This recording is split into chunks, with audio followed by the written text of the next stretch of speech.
പക്ഷേ ഇതിൽ നിന്ന് അത്ര പെട്ടെന്ന് ഊരിപ്പോകാൻ പറ്റും എന്നെനിക്ക് തോന്നുന്നില്ല. ഈ സീരിയസ് ഫ്രോഡ് ഇൻവെസ്റ്റിഗേഷൻ ഓഫീസ് ഒരു അന്വേഷണം ഏറ്റെടുത്താൽ അതിൻ്റെ പ്രത്യേകത മറ്റ് ഏജൻസികളിലെല്ലാം അന്വേഷണം നിർത്തിവെക്കണം. ബാക്കി ആരും അതിനിടയിൽ ഒരു നടപടി എടുക്കാൻ പാടില്ല. പിന്നെ അത് അവർ അവിടെ നിർത്തിവെച്ച് ഇത് ഫയൽ ഇങ്ങോട്ട് കൈമാറ്റം ചെയ്യുക എന്നുള്ളത് കഴിഞ്ഞാൽ വേറെ ഒന്നുമില്ല.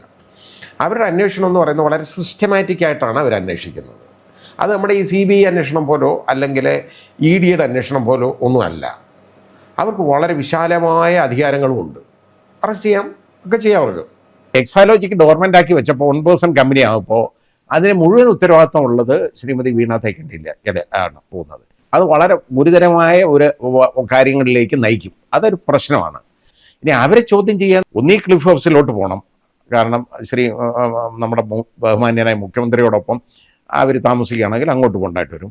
അല്ലെങ്കിൽ മുഹമ്മദ് റിയാസിൻ്റെ മന്ത്രിമന്ദിരത്തിലേക്ക് വീണ്ടും അങ്ങോട്ട് ചെല്ലുണ്ടായിട്ട് വരും. ഇവിടെ ഏതെങ്കിലും മന്ത്രിമന്ദിരത്തിലേക്ക് ഏതായാലും ഇവർ കടന്നില്ല എന്ന് പറയുന്നതിന് വലിയ താമസമൊന്നുമില്ല. ശ്രീമതി വീണ വിജയൻ ഒരു 1% കമ്പനി നടത്തിക്കൊണ്ടിരുന്നു. കാരണം പണ്ട് ഒരു കമ്പനി വേണമെങ്കിൽ 2 പേര്, പ്രൈവറ്റ് ലിമിറ്റഡ് ആണെങ്കിൽ 2 പേരോ അതല്ല അധികമോ ആളുകൾ വേണം. പബ്ലിക് ലിമിറ്റഡ് കമ്പനി ആണെന്നുണ്ടെങ്കിൽ 7 പേര് മുതൽ മുകളിലോട്ട് ഉള്ള ആളുകൾ വേണം. പക്ഷേ അത് കഴിഞ്ഞ് നമുക്ക് കമ്പനീസ് ആക്റ്റൊക്കെ അമെൻഡ് ചെയ്തിട്ട് ഈ അടുത്ത സമയത്തുള്ള അമെൻമെൻറ്റ് വന്നു കഴിഞ്ഞപ്പോൾ 1% കമ്പനി എന്ന് പറയുന്ന ഒരു കമ്പനി വന്നു. ഒരാൾക്ക് വേണമെങ്കിലും ഒരു കമ്പനി രൂപീകരിക്കാം. ഇപ്പോൾ 1% കമ്പനി എന്ന് പറയുന്ന ഒരെണ്ണം അമെൻമെൻറ്റ് വന്നതിന് ശേഷം ഇത് 1% കമ്പനിയായിട്ട് വന്നതാണ്. എക്സാലോജിക്ക് 1% കമ്പനിയായിട്ട് മാറി. ഈ എക്സാലോജിക് എന്ന് പറയുന്ന കമ്പനി നടത്തുന്നത്, ഈ 1% നടത്തുന്നതെന്ന് പറയുന്നത് ശ്രീമതി വീണ വിജയൻ്റെയാണ്. ഈ കമ്പനി 1% എന്ന് പറഞ്ഞാൽ ശ്രീമതി വീണ വിജയനാണ് ആ കമ്പനി എന്ന് പറയുന്നത്, അല്ല വ്യത്യാസമൊന്നുമില്ല.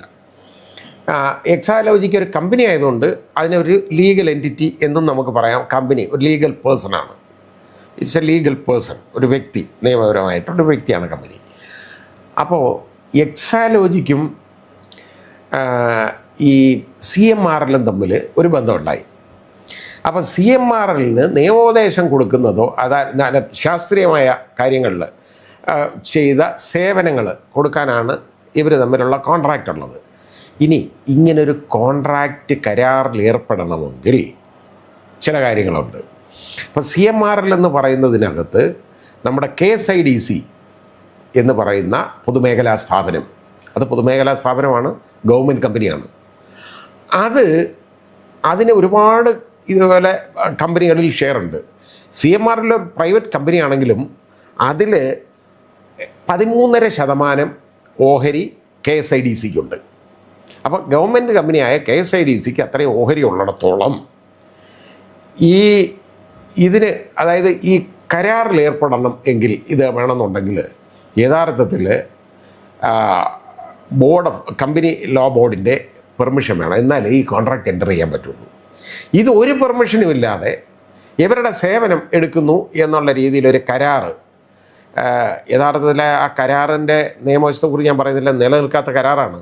ആ കരാറ് വഴിയാണ് CMRLും എക്സാലോജിക്ക് തമ്മിലുള്ള ബന്ധം തുടങ്ങുന്നത്. ഏതാണ്ട് 1,72,00,000 രൂപയെ കണ്ടാണ് ശ്രീമതി വീണ തൈക്കണ്ടിയുടെ ഈ കമ്പനി 1% കമ്പനി ഇവരുടെ ഇന്ന് CMRLൻ്റെ ഇന്ന് വാങ്ങിക്കൊണ്ടിരിക്കുന്നത്.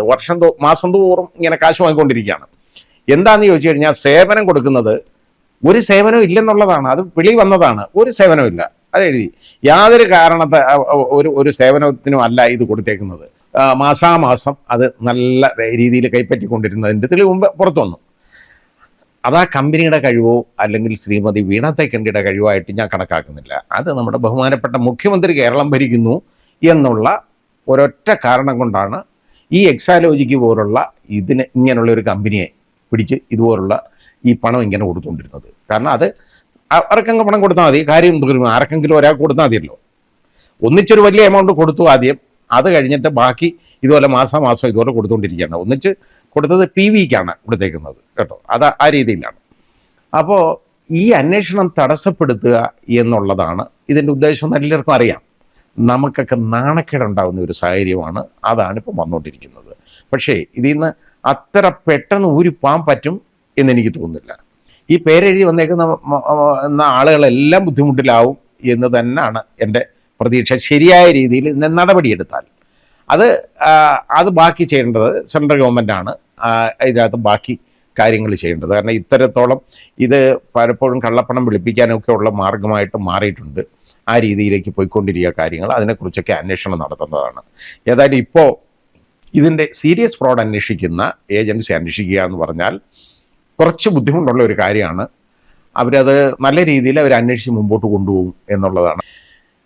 ഇതിനകത്തുള്ള കാര്യം നമ്മൾ നോക്കുമ്പോൾ ഈ CMRLലും അതേപോലെ തന്നെ KSIDCയും പിന്നെ ശ്രീമതി വീണ വിജയൻ്റെ അതായത് 1% കമ്പനി ആയിട്ടുള്ള എക്സാലോജിക്കും ഈ ഒരു 3 കൂടെ ചേർന്നുള്ള ഒരു അച്ചുതണ്ടാണ് ഇതിനകത്ത് കാര്യങ്ങൾ നിർവഹിച്ചു പോയത്. KSIDCക്ക് അത് എത്ര 13.5 13.5% ഓഹരി ഇതിലുണ്ട്. അവർ ഡയറക്ടർ ഈ CMRലുണ്ട്. അവർ അതിൻ്റെ ഡയറക്ടർ ബോർഡിൽ അംഗവുമാണ്. അപ്പോൾ അതിൻ്റെ ഡയറക്ടർ ബോർഡ് എടുക്കുന്ന തീരുമാനത്തിനെല്ലാം അതിൻ്റെ ഡയറക്ടേഴ്സിന് ബാധ്യതയുള്ളതാണ്. അപ്പോൾ KSIDCക്കും അതിൽ നിന്ന് ഒഴിഞ്ഞു മാറാൻ ഒക്കത്തില്ല അവരെടുക്കുന്ന തീരുമാനങ്ങളിൽ. ഇതിനകത്ത് പുറത്തു വന്ന വിവരം എന്ന് പറയുന്നത് വളരെ ഞെട്ടിപ്പിക്കുന്ന ഒരു കാര്യമാണ്. ഈ CMRൽ അവർ ഇൻകം ടാക്സ് എക്സംഷന് വേണ്ടി കൊടുത്ത അതിനകത്ത് കിക്ക് ബാക്സ്, അതായത് വെറുതെ ഓരോരുത്തർക്ക് കൈക്കൂലി കൊടുത്ത കാശിന് ഇൻകം ടാക്സ് എക്സംഷൻ ചോദിച്ചാണ് പ്രശ്നം വന്നത്. അത് കഴിഞ്ഞപ്പോൾ അത് ഇൻകം ടാക്സ് ഡിപ്പാർട്ട്മെൻറ്റ് അത് അന്വേഷിച്ചിട്ട് income tax interim settlement board അവർ ഒരു ഉത്തരവ് പുറപ്പെടുവിച്ചു. ആ ഉത്തരവിലാണ് ഈ നമ്മുടെ ബഹുമാന്യനായ മുഖ്യമന്ത്രിക്കും അദ്ദേഹത്തിൻ്റെ മകൾക്കും ഒക്കെ എതിരെയുള്ള വളരെ ഗുരുതരമായ ആരോപണങ്ങൾ വന്നത്. അതിൽ ഈ അക്ഷരങ്ങൾ എഴുതി കുറേ പേർക്ക് അതായത് അത് അവർ പണം പറ്റി എന്നുള്ളത് കാണിച്ചിട്ടുണ്ട്. അതിനകത്ത് അത് ഓരോരുത്തരുടെയും. അപ്പോൾ അതിൽ ഒരാൾ എന്ന് പറയുന്നത് PV, അത് പിണറായി വിജയൻ ആണ് PV എന്നുള്ളതാണ്. അത് ഇന്ന് മനസ്സിലാക്കുന്നത് എല്ലാവർക്കും മനസ്സിലാവും. അത് വായിച്ചു കഴിഞ്ഞാൽ മുഴുവൻ വായിച്ചാൽ മനസ്സിലാവും. കാരണം അതാരാണ് എന്നുള്ളതിൻ്റെ ചുരുക്കപ്പേര് ഇന്നതാണ് എന്ന് എല്ലാവരുടെയും ഇട്ടിട്ടുണ്ട്. ശ്രീ രമേശ് ചെന്നിത്തലയുടെ പേരുണ്ട് അതിനകത്ത്, RC എന്നെടുത്തിട്ടുണ്ട്. ശ്രീ KK കുഞ്ഞാലിക്കുട്ടി ഉണ്ട്. അതേപോലെ തന്നെ ശ്രീ ഉമ്മൻചാണ്ടി പിന്നെ തുടങ്ങിയ ആളുകളുടെ പേര് അതിനകത്തുണ്ട്. അപ്പോൾ ഈ ഒരാൾ ഒഴികെ, അതായത് ഈ ശ്രീ പിണറായി വിജയൻ ഒഴികെ ബാക്കി എല്ലാവരും അത് സമ്മതിച്ചു, പണം വാങ്ങി. പക്ഷെ അത് പാർട്ടിക്ക് വേണ്ടി വാങ്ങിയതാണെന്നാണ് അതിനകത്ത് എഴുതിയേക്കുന്നത്. ഇനി പാർട്ടിക്ക് വേണ്ടി വാങ്ങുക എന്ന് പറയുമ്പോൾ അതിനകത്ത് വലിയൊരു പ്രശ്നമുണ്ട് കേട്ടോ. അത് കുറേ ബുദ്ധിമുട്ടുണ്ടാക്കുന്നതാണ്. ഈ പാർട്ടിക്ക്, അതായത് ഒരു രജിസ്റ്റേർഡ് ആയിട്ട് പൊളിറ്റിക്കൽ പാർട്ടിക്ക്, അതായത് നിലവിലുള്ള ഒരു പൊളിറ്റിക്കൽ പാർട്ടിക്ക് ഇതുപോലെ ഒരു കമ്പനി പണം എന്തെങ്കിലും കൊടുത്താൽ അതിന് ഉറപ്പായിട്ട് അവർക്ക് ഇൻകം ടാക്സ് എക്സംഷൻ കിട്ടും. പൊളിറ്റിക്കൽ പാർട്ടിക്ക് കൊടുക്കുന്ന സംഭാവനകൾ എക്സംപ്റ്റഡ് ആണ്. അങ്ങനെ ഉള്ളപ്പോൾ ഇത് ഒളിച്ചു കൊടുക്കേണ്ട കാര്യമില്ല. അവർക്കത് പരസ്യമായിട്ട് അത് കൊടുത്തിട്ട് ഇത് കണക്കിനകത്ത് കാണിക്കുക, ഇന്ന പൊളിറ്റിക്കൽ പാർട്ടിക്ക് ഇത്ര കൊടുത്തു എന്നുള്ളത്. അപ്പോൾ ഓരോരുത്തരുടെ വ്യക്തിപരമായ രീതിയിൽ പണം പറ്റിക്കഴിഞ്ഞാൽ അത് പ്രശ്നമാണ്. അത് പൊളിറ്റിക്കൽ പാർട്ടിക്ക് ആണെന്ന് പറയുന്നതിനകത്ത് കുറച്ച് ബുദ്ധിമുട്ട് അവർക്കൊക്കെ വരുമെന്നാണ് എൻ്റെ പ്രതീക്ഷ. കാരണം അത് എന്തായാലും അത് ശരിയായ ഒരു നടപടിയല്ല. ആ പണം വാങ്ങിയിട്ടുണ്ടെങ്കിൽ അത് പൊളിറ്റിക്കൽ പാർട്ടിക്കുള്ളതാണെന്നുണ്ടെങ്കിൽ അവർക്ക് പൊളിറ്റിക്കൽ പാർട്ടിക്ക് കൊടുത്തു എന്ന് പരസ്യമായിട്ട് പറയാവുന്ന ഒരു കാര്യമാണ്. അപ്പോൾ അങ്ങനെ പറഞ്ഞു കാണുന്നില്ല, അതാണ് പ്രശ്നം. പൊളിറ്റിക്കൽ പാർട്ടിക്ക് കൊടുത്തതാണെന്നുണ്ടെങ്കിൽ ഇവർക്ക് കണക്ക് കൊടുക്കാൻ ഇതിന് എക്സംഷൻ അർഹതയുള്ളതാണ്. അത് ഇത് ഒളിച്ചു വെച്ച് ഇങ്ങനെ കുറിപ്പിനകത്തൊന്നും എഴുതി ഈ PV KK എന്നൊന്നും എഴുതി വെക്കേണ്ട കാര്യമില്ല. അതാ കാര്യം.